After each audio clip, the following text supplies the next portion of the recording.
केरळर कराल रूपरे एका करिकले जीवन साथी को कांदुची परिवार अबाक हो जाइछन्ति असुस्थ स्त्री भूलिबार ठिकिए खुशी देहीगला असमारी दुख चिर निद्रारे जुईर सेजरे शोईगले डाक्तर चेनारा एबे संपन्न होइछे शेषकृत्य।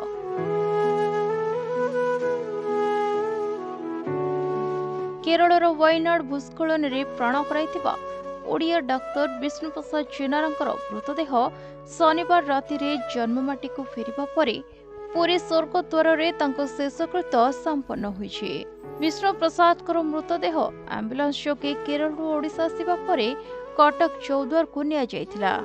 चारबाटिया स्थित हाउसिंग बोर्ड कॉलोनी स्थित तांका घरे मृतदेह पहुंचीबा परे सृष्टि होइतिला शोकाकुल परिवेश। परे पुरी स्वर्गद्वार रे तांकर शेषकृत्य संपन्न करा जाइछि।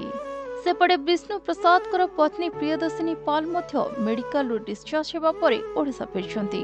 तांको मुहरे आघात लागि अनेक क्षत सृष्टि होइछे।